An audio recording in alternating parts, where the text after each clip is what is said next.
circumstance of the Prime Minister's cavalcade atop the flyover, where there was a 20-minute exposure and a breach of security of the Honorable Prime Minister, why did those who lead security arrangements on behalf of the state government not respond to any call or efforts to communicate to secure the Prime Minister? As Sudhanshu ji has said, these are not mere charges. This is the reality of Punjab under a Congress government. What enrages people like us even more is this: that when the Prime Minister of India had his security breached, Congress leaders erupted with joy, asking him how his Josh was. The Prime Minister, magnanimous as ever, it is reported in the media, on his way back, it seems, communicated कि जिंदा लौट रहा हूं. I would like to tell the Congress establishment, Modi became the Prime Minister of India with the blessings of the people of India. Narendra Modi went to Punjab today to dedicate projects worth 42,000 crores for the people of Punjab. When you can't answer on issues of development, this is the depths to which you will fall. The questions, I repeat: why was the Prime Minister's security detail given a false clearance of the route that the Prime Minister was to be undertaking? Why did the security detail not receive any response from the state administration when the Prime Minister's security was breached and there was an exposure in his security for 20 minutes?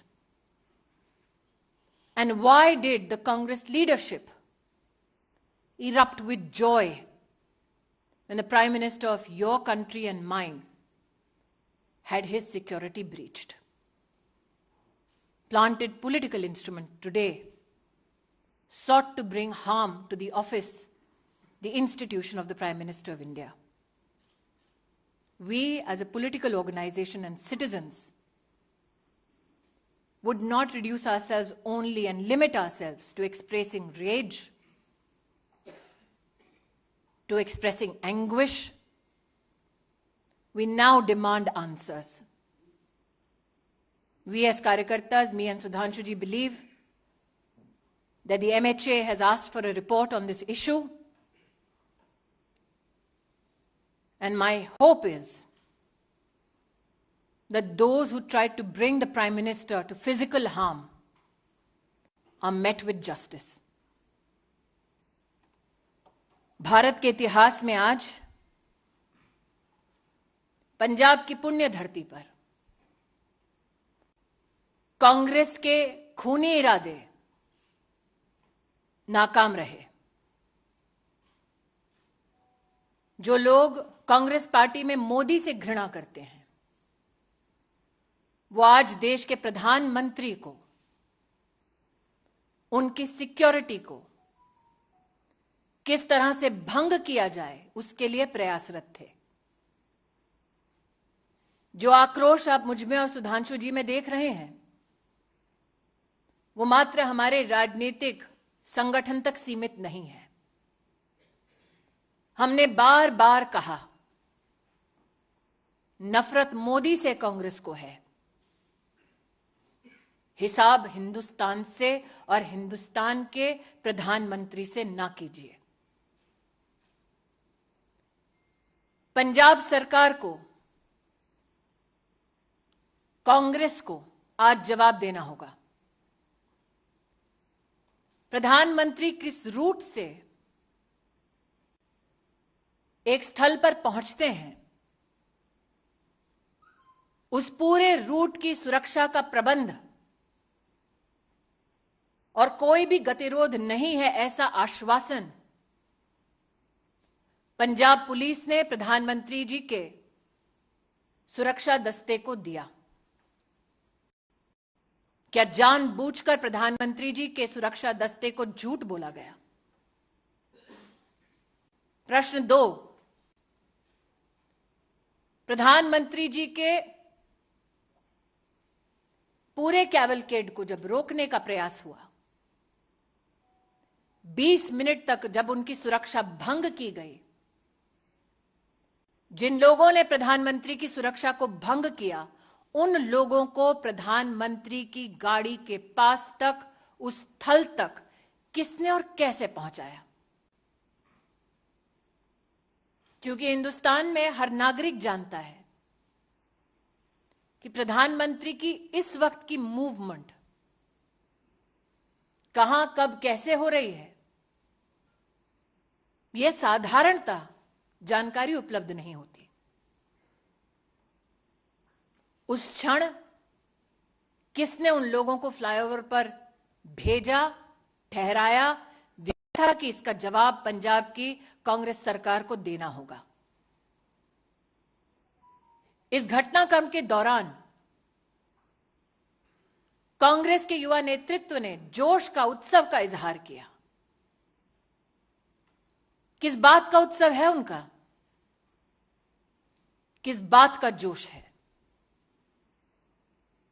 कि देश के प्रधानमंत्री को मौत की कगार पर ले गए थे। मुझे आक्रोश इस बात का है कि जब सुरक्षा कर्मियों ने पंजाब सरकार से उस समय संपर्क साधने की कोशिश की, तो मुख्यमंत्री के दफ्तर से किसी ने भी संवाद नहीं किया। किस बात का इंतजार कर रही थी कांग्रेस की सरकार पंजाब में? शायद इसीलिए मीडिया में जो रिपोर्ट्स हैं कि लौटते वक्त प्रधानमंत्री जी ने, शायद मीडिया में कुछ लोगों ने इसको रिपोर्ट किया है, कि चन्नी जी के लिए संदेश दिया कि जिंदा लौट रहा हूं। मैं आज कांग्रेस पार्टी से कहना चाहती हूं, नरेंद्र मोदी देश के प्रधानमंत्री बने देश के नागरिकों के वोट और आशीर्वाद से।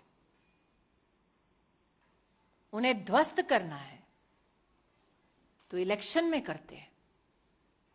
ये साजिश रचने की क्या जरूरत थी? इन सभी सवालों को मात्र मैं या सुधांशु जी नहीं पूछ रहे, राष्ट्र भर में ये सवाल उठ खड़े हुए हैं। लेकिन वो लोग जो इस षड्यंत्र का हिस्सा है, उनसे कह दो कि मेरा विश्वास है कि न्याय निश्चित रूप से होगा। बैर मोदी से है, लेकिन देश के प्रधानमंत्री का बाल बांका करने की यह साजिश, इस साजिश को देश समर्थन नहीं देगा।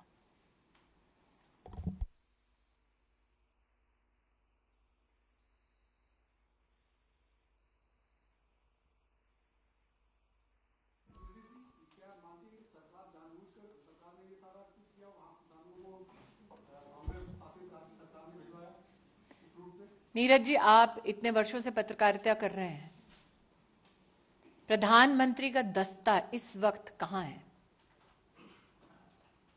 आप इसका जवाब दे पाएंगे?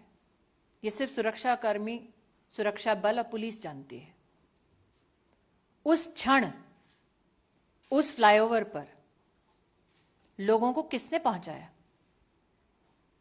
दूसरा प्रश्न, प्रधानमंत्री जब निकले, प्रस्थान किया जब उन्होंने, तो पंजाब की डीजीपी ने आश्वस्त किया था कि कोई गतिरोध नहीं है।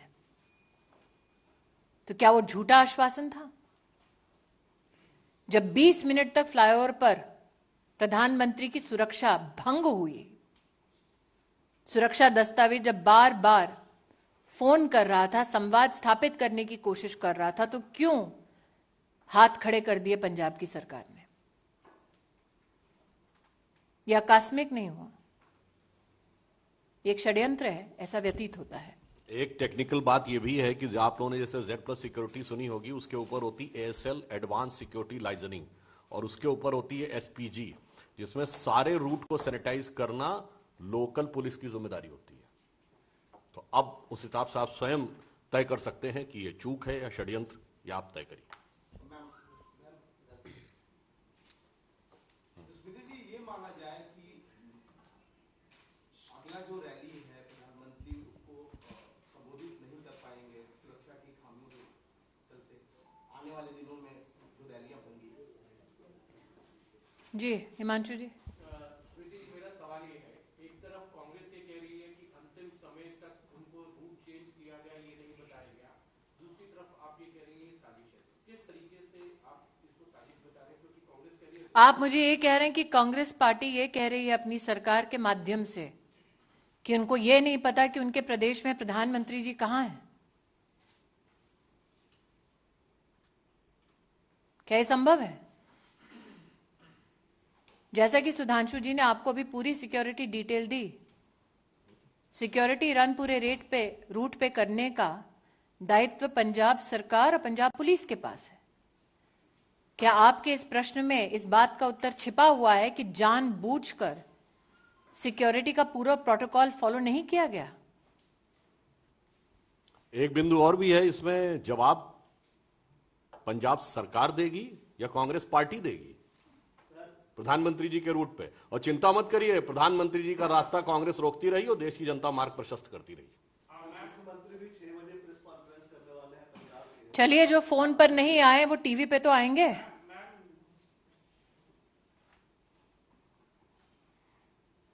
फोन पे आ जाते सुरक्षा कर्मियों के लिए तो शायद प्रेस कॉन्फ्रेंस करने की नौबत नहीं आती। और पंजाब के मुख्यमंत्री, उनकी कितनी काबिलियत है, ये कांग्रेस पार्टी के पंजाब प्रदेश के अध्यक्ष से पूछिए ना।